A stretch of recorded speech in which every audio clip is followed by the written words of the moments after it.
to my learning journey, and today we are going to do the next lecture of operating system.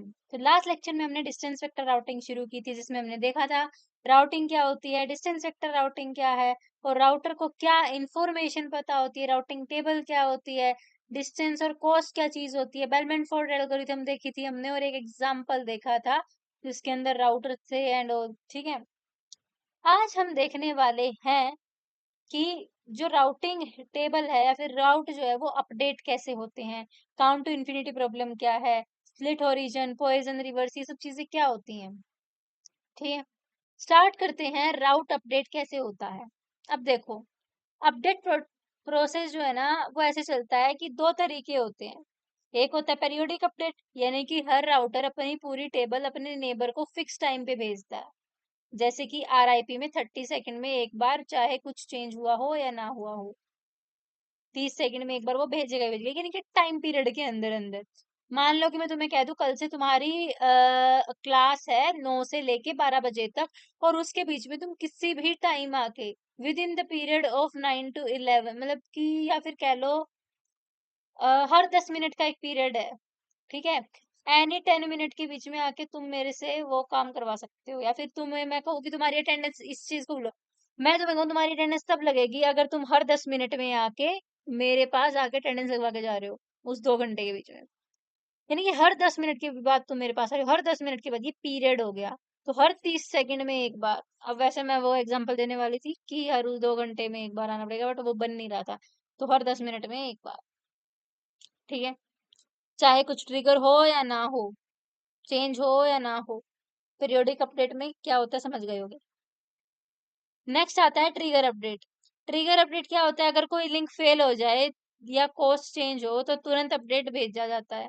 Time का wait नहीं करते, neighbour receive करके अपना coast compare करता है, अगर नया पाथ सस्ता है तो बेलमैन फोर्डमैन के फॉर्मूले से टेबल अपडेट हो जाती है और वो चेंज आगे भी फॉरवर्ड हो जाता है। ये प्रोसेस तब तक चलता है जब तक कोई भी टेबल चेंज होने से बंद ना हो जाए, इसको कन्वर्जेंस भी कहते हैं। समझे। दूसरा क्या होता है ट्रिगर अपडेट, कोई लिंक फेल हो गया तो कोस्ट चेंज भी हो गई तो तुरंत अपडेट भेज देगा, वो टाइम का वेट नहीं करेगा, उसमें टाइम का वेट करेगा 30 सेकंड में एक बार। No, it will not wait. इसी तरह एलिमेंट फॉरवर्ड का फॉर्मूला यूज करेगा और टेबल को अपडेट कर देगा और चेंज भी आगे फॉरवर्ड कर देगा। और ये कब होता है, जब टेबल चेंज होना बंद हो जाए। मतलब ये जब तक चलता है जब तक टेबल चेंज होना बंद हो जाए, और जैसे ही टेबल में चेंज होना बंद होता है उसको हम क्या बोलते हैं, कन्वर्जेंस। तो आपको इसके 6 स्टेप्स दिख गए होंगे यहाँ पे, 6 स्टेप कह रही हूँ। दोनों टेबल के अंदर क्या यूज करते हैं वो दिख गया होगा। सबसे पहले पीरियोडिक अपडेट क्या होती है, ट्रिगर अपडेट क्या होती है। रिसीव और कंपेयर हम इसके अंदर कर रहे हैं। री advertise, bellman Ford updates and re advertise तो बताती है कन्वर्जेंस। ये सब चीजें होती क्या है, समझ में आया कन्वर्जेंस क्या होता है, जब ये चलना बंद हो जाता है। बेलमैन फोर्ड का तो पता ही है तुम्हें, वो भी पढ़ के आए थे हम लास्ट लेक्चर में। बढ़ते हैं आगे। हाँ, अरे हो जा स्लाइड आगे। अब देखो भाई, count to infinity, what is this. ये डिस्टेंस वेक्टर राउटिंग का ना सबसे फेमस प्रॉब्लम है। मान लो कि ABC, जैसे कि तुम्हें बोर्ड पे दिख रहा है, लाइन में कनेक्टेड है और B और C लिंक फेल हो जाता है। अब B को तुरंत नहीं पता कि C तक जाना पॉसिबल है या नहीं है। जैसे ही वो B और C, मतलब ABC में B और C का लिंक फेल हो गया, तब B को नहीं पता कि अब वो C तक जाना पॉसिबल ही नहीं बचा है, तो उसको लग रहा है कि जा सकते हैं।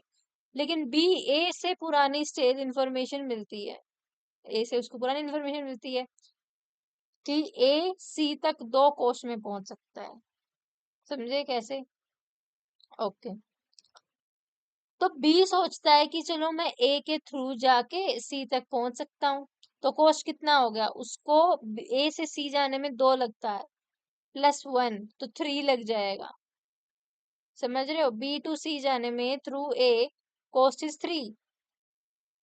तो फिर A को B से एक नया यानी कि इंफॉर्मेशन मिलती है जो कि गलत है, और ए अपना कोस्ट अपडेट कर लेता है और उसको कितना कर देता है, अपडेट करके 4 कर देता है।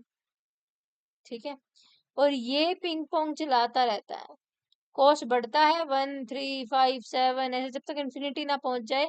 RIP में इसको 16 सेकंड कैप किया गया है, और 16 का मतलब है अनरीचेबल, कि उसके बाद आप नहीं पहुंच सकते, अनरीचेबल है वो। इसी को काउंट टू इन्फिनिटी प्रॉब्लम कहते हैं और बहुत इंपॉर्टेंट है ये। समझे। नेक्स्ट स्लाइड पे आते हैं। स्प्लिट ओरिजिन इसका सॉल्यूशन है जो हमने अभी पढ़ा काउंट इन्फिनिटी प्रॉब्लम का। सिंपल रूल है इसका, जिस नेबर से तुमने एक रूट सीखा है उसी को वापस वो रूट मत भेजो कभी भी। जैसे डायग्राम में आप देख रहे हो, बी ने सी से सीखा कि सी तक पहुंचना है, ठीक है, तो बी को सी को वापस ये नहीं बताना चाहिए कि मैं सी तक पहुंच सकता हूँ, क्योंकि ये इन्फॉर्मेशन सी से ही आई थी। उसको वापस भेजना बेकार है और रिस्की भी है, इसलिए इसको कहते हैं स्प्लिट ओरिजिन। तोड़ दिया आपने। Simple rule that solves the infinite वाली प्रॉब्लम। इनफाइनाइट वाली प्रॉब्लम कह रही हूँ, काउंट इन्फिनिटी प्रॉब्लम, ठीक है। Next is poison reserve. ये स्प्लिट ओरिजिन का अपग्रेडेड वर्जन है। स्प्लिट ओरिजिन में हम सिंपली चुप रहते थे, राउट मेंशन नहीं करते थे जिससे आया है, लेकिन पॉइजन रिवर्स में हम क्या करते हैं, तो एक्सप्लिसिटली बोलते हैं कि राउट टू सी कोस्ट इन्फिनिटी है, ये ज्यादा क्लियर सिग्नल है। साइलेंस से बेटर है क्योंकि एक्सप्लिसिटली बता देता है कि मेरे थ्रू मत जाना, इससे लूप डिटेक्शन फास्ट हो जाता है। सिंपल। अगला आता है हमारे पास डिस्टेंस वेक्टर और लिंक स्टेट में फर्क क्या है, कंपेयर करते हैं। डीबी में ना सिर्फ अपने डायरेक्ट नेबर्स को अपनी इंफॉर्मेशन देते हैं और बैलेंस फॉर एल्गोरिथम यूज होता है। लिंक स्टेट में क्या होता है, पूरे नेटवर्क में फ्लड करते हैं और अपने लिंक इंफॉर्मेशन और डिस्गास्ट्रा एल्गोरिथम यूज होता है, ठीक है, जिसको शॉर्टेस्ट पाथ निकालने के लिए यूज किया जाता है। डीबी को पूरा टोपोलॉजी नहीं पता होता, सिर्फ कॉस्ट पता होती है, इसी वजह से कन्वर्जेंस स्लो होता है और काउंट टू इन्फिनिटी जैसी प्रॉब्लम आती है। लिंक स्टेट फास्ट कन्वर्जेंस करता है लेकिन ज्यादा मेमोरी और प्रोसेसिंग चाहिए, समझ रहे हो। और आरआईपी इज डीवी का एग्जांपल है सबको, OSPF and is link state का एग्जांपल है, समझ रहे हो क्या बोला मैंने। डिस्टेंस वेक्टर और लिंक स्टेट में फर्क, उसमें सब डेस्टिनेशंस का कॉस्ट पता होता है, उसमें state of its own, links flooded to all routers, उसमें डायरेक्ट नेबर्स के साथ शेयर करते हो, उसमें हर किसी के साथ करते हो। एल्गोरिथम कौन सी यूज होती है दे रखी है, नेटवर्क व्यू क्या होता है, और कन्वर्जन स्पीड क्या होती है, स्लो फास्ट। नॉन प्रॉब्लम्स क्या होती है, count to infinity, routing loops, और उसकी क्या होती है, हाई सीपीयू और memory, large networks. Example protocols क्या है, वो आरआईपी और ओएसपीएफ, इनके बारे में हम और भी देखेंगे आगे। आरआईपी क्या है, वाह बड़ा ग्रेट क्वेश्चन।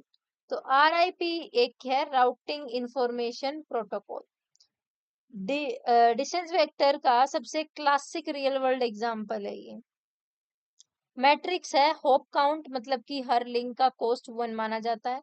मैक्सिमम 15 होप अलाउड्स होते हैं, 16 आता है इसका मतलब समझ लो कि अनरीचेबल है, और यही काउंट टू इन्फिनिटी का कैप है।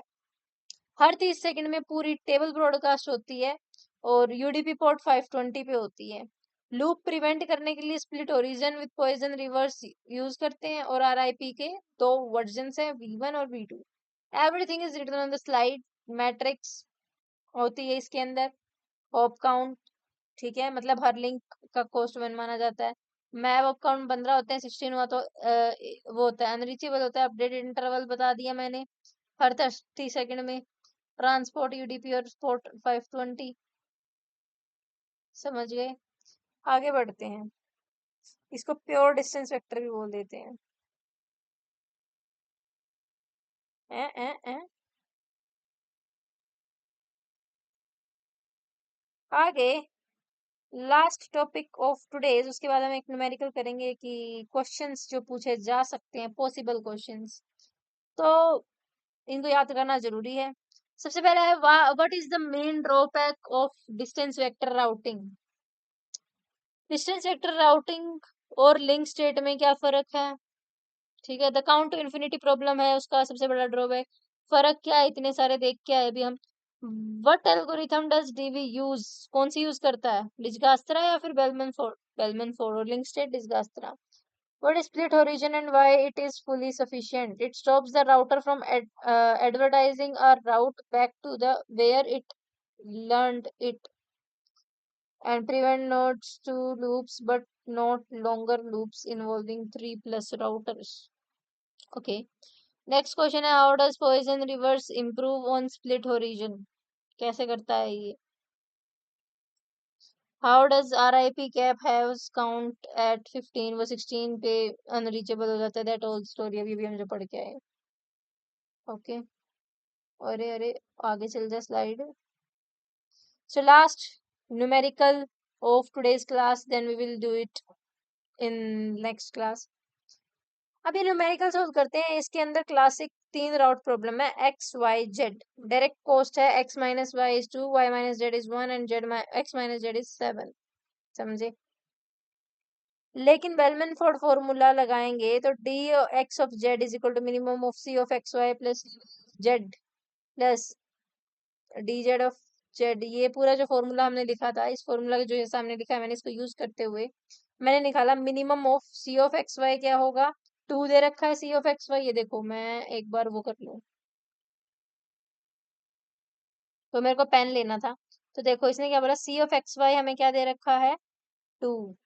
ठीक है, और यहाँ पे देखो d y of z and c x of z, ये क्या देखा है, d of y z. D of y z इधर देखो, y and z, it is 1, if you can see it here, it is 1। Erase कर देती हूँ वरना सी ही नहीं होगा, इसके ऊपर मैंने मार्क किया। And if I talk about c of x Z, तो c ऑफ एक्स जेड तो 7 दे रखा है, तो 1,7 इसलिए आया यहाँ पे। फिर नेक्स्ट था मेरे पास d of Z of Z, j of Z of Z हमें दे रखा है कितना, 0। ये देखो जेड ऑफ जेड यहाँ पे, ये जो कोने वाला है ना, ये है। ठीक है, तो D of Z of Z क्या दे रखा है, 0।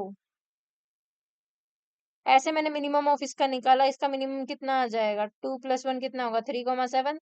3,7 में से कौन सा मिनिमम है, 3 मिनिमम है। ठीक है, तो मतलब एक्स को जेड तक पहुंचने तक बेटर पाथ मिल गया है वाई के थ्रू, सिर्फ कोस्ट 3 में, सीधा 7 की जगह। इसलिए एक्स अपनी टेबल अपडेट करेगा और जेड का नेक्स्ट होप अब डायरेक्ट नहीं, वाई बन जाएगा। इसके बाद कोई इम्प्रूवमेंट पॉसिबल ही नहीं है, मतलब नेटवर्क कन्वर्ज हो गया है। एट द एंड ये 3 पे ही परफेक्ट है। सो आई होप आपको ये एक चीज समझ आई होगी, वीडियो अच्छी लगी होगी, लाइक शेयर सब्सक्राइब कर देना। मिलते हैं नेक्स्ट लेक्चर में, तब तक के लिए thank you so much, ta-ta bye bye.